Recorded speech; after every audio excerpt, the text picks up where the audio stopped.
The Arctic is transforming from a frozen wilderness into a hot zone of global competition. Melting ice reveals vast resources and new shipping routes, drawing in powerful nations eager to claim their share. What unfolds here could rewrite the rules of geopolitics and spark the next global conflict. Arctic sea ice has been declining at roughly 13% per decade since 1979. The US Geopolitical Survey estimates the Arctic holds 13% of the world's undiscovered oil and 30% of undiscovered natural gas reserves. Since 2014, Russia has constructed over 50 new military bases, airfields, and radar stations in the Arctic Circle. The Northern Sea Route can cut Asia-Europe shipping time by 10 to 12 days, reshaping global trade routes. In a world where distance equals money, these waters are the equivalent of a golden highway. And when that gold comes mixed with oil, gas, and unmatched strategic positioning, peace becomes an expensive luxury. Russia, the United States, Canada, Denmark, Norway, and yes, even China, are already stocking their claims. Every new satellite pass, every patrol ship, every drilling platform is another move on the board. One day, someone will push too far. This is one of the oldest crossroads in human history, where Europe, Africa, and the Middle East meet. It's also one of the newest energy frontiers on Earth. Beneath these waters lie billions of dollars in untapped natural gas reserves, and above them a web of overlapping territorial claims, military patrols, and ancient rivalries waiting to ignite. Massive natural gas fields discovered in the Levant Basin could hold 122 trillion cubic feet of natural gas. Turkey disputes Greek and Cypriot maritime boundaries, sending exploration ships and naval escorts into contested waters. The region is a NATO-Russia friction point. Russia's naval base in Tartus, Syria, is Moscow's only permanent Mediterranean base. The Eastern Med is also a key maritime corridor for Middle Eastern oil exports, passing through the Suez Canal and Strait of Gibraltar. Here, energy is power, and every cubic foot of gas is another reason to draw battle lines. Turkey and Greece stare each other down over maritime borders, their warplanes playing high-speed chess over the Aegean. Israel and Lebanon contest drilling rice in deep waters. And watching from the shadows, Russia quietly secures its foothold in Syria, anchoring a fleet in waters NATO calls its backyard. The spark could be anything. A warning shot gone wrong, a collision between patrol ships, a disputed drill site. In a sea this crowded, accidents don't stay accidents for long. The Balkans have been called the powder keg of Europe for over a century. World War I began here. Ethnic wars tore the region apart in the 1990s. And today, the same rivalries that once set Europe ablaze are stirring again, only now they are entangled with modern geopolitics, NATO borders, and Russian influence. Tensions between Serbia and Kosovo remain high, with recent clashes in northern Kosovo between ethnic Serbs and Kosovar police. Bosnia and Herzegovina faces political paralysis, with Republika Srpska's leadership openly discussing secession, a move supported by Moscow. NATO troops remain stationed in Kosovo more than 20 years after the 1999 conflict.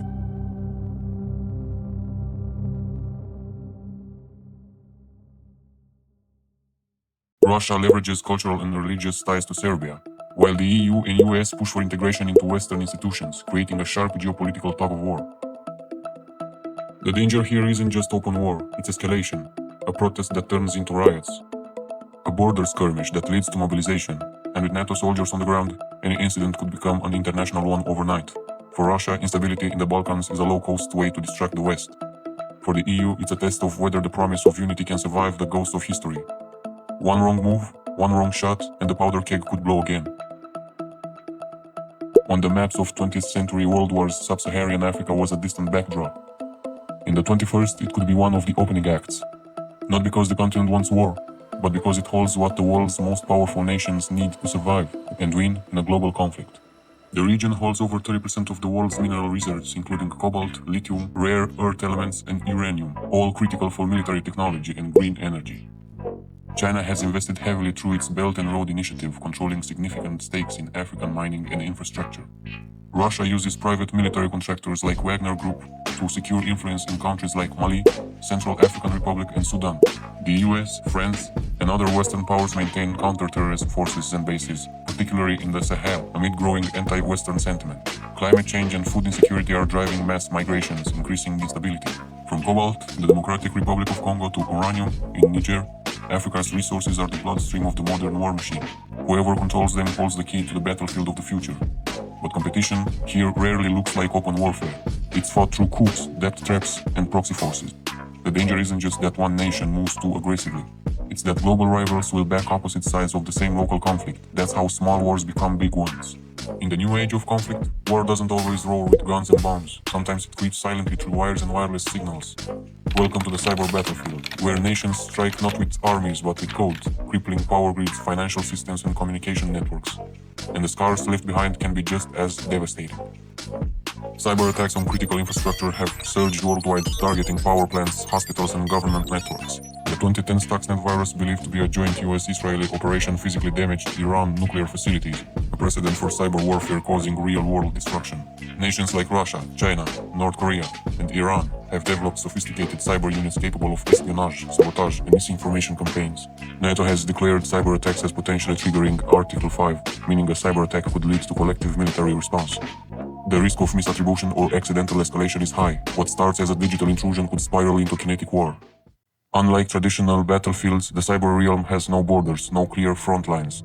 A single malicious hack can ripple globally, knocking out power grids in Europe while disrupting communication in Asia. And because the attackers often hide behind false flags, retaliation becomes a dangerous game of guesswork. In this invisible war, a single code strike could light the fuse on World War III. Few regions carry the weight of history and hostility like the Middle East. Here, the rivalry between Iran and Israel isn't just political, it's existential. With nuclear ambitions, proxy wars, and covert operations shaping every move, the risk of miscalculation is ever present. Iran's nuclear program remains a focal point of global concern. International agreements are fragile or suspended. Israel has conducted numerous airstrikes in Syria targeting Iran-backed militias and weapons shipments. Proxy conflicts in Lebanon, Gaza, and Syria continue to destabilize the region. Cyber warfare and assassination attempts have escalated covert hostilities. Analysts warn a direct confrontation could rapidly escalate into regional, then global conflict. Every missile test, every secret raid, every inflammatory statement is a spark in a tinderbox. A single misstep, a misfired rocket, a failed negotiation could set off a chain reaction that engulfs the entire region and beyond. As allies, watch and wait, the world holds its breath. The Baltic states sit on the front line of tense standoff between East and West. Once Soviet republics, now NATO members, they are both a symbol of resistance and a potential flashpoint. With Russia's aggressive rhetoric and military posturing, this region has become one of the most dangerous corners of Europe. Lithuania, Latvia, and Estonia joined NATO in early 2000s, provoking Moscow's ire. Russia regularly conducts military exercises and airspace violations near the Baltics. The Suwalki Gap, a narrow land corridor between Poland and Lithuania, is a strategic choke point in any hypothetical Russia-NATO conflict. Russian propaganda has accused Lithuania of Nazi sympathies, heightening tensions and misinformation campaigns. NATO has deployed multinational battalions in the Baltics as part of its enhanced forward presence. In the shadow of the Cold War, the Baltics have become a stage for power projection and psychological warfare. The risk isn't just tanks crossing borders, it's cyber attacks, misinformation, and brinkmanship designed to test alliances and resolve. A miscalculation here could rapidly spiral beyond this narrow stretch of land, pulling the entire continent into conflict. Taiwan is more than an island. It's a flashpoint that could ignite the most dangerous conflict of 21st century. With China's insistence of unification and the US commitment to Taiwan's defense, the stakes couldn't be higher. China views Taiwan as a breakaway province that has not ruled out military force to achieve reunification. The US conducts regular freedom of navigation operations and arms sales to Taiwan, fueling tensions. The Taiwan Strait is a vital global trade route and a potential bottleneck in international shipping. Taiwan's defense includes advanced missile systems, a robust cyber defense network, and a growing asymmetric warfare strategy. NATO and other Western alliances watch closely, as any conflict here could draw in multiple global powers. Chinese invasion would be swift and brutal, aiming to overwhelm Taiwan before the world could respond. But the island's defenders are prepared for a long fight, hacked by international allies. What starts as a regional crisis could escalate into a global war, as alliances are tested and nuclear thresholds are crossed. Few rivalries carry the weight of history, religion, and national identity like India and Pakistan. With the disputed Kashmir region at the heart of their conflict, any spark here risks engulfing South Asia and potentially the world. India and Pakistan have fought 3 wars since their independence in 1947, 2 over Kashmir. Both nations possess nuclear weapons with doctrines allowing for tactical use. Frequent skirmishes and ceasefire violations continue along the line of control. Terrorism and insurgency in Kashmir complicate peace efforts. The international community remains deeply concerned about escalation risks, especially after the 2019 Poloma and Balkatot incidents. In these mountains, flashpoint, a single miscalculation, a failed negotiation, a cross-border attack could spiral into full-scale war. With nuclear arsenals on both sides, the stakes are existential. It's a dangerous dance, where the wrong step could trigger a catastrophe not just for South Asia, but for the entire planet. In the modern world, wars don't just start with armies clashing on borders. They ignite through a complex web of misinformation, cyber attacks, AI-driven decisions, and rapid-fire propaganda. The fuse for global conflict is shorter than ever and harder to predict. Propaganda and misinformation, fake news and social media campaigns amplify tensions, polarize populations, and harden leaders' positions. AI and autonomous weapons, algorithms can make split-second decisions, sometimes without human oversight, raising the risk of accidental escalation.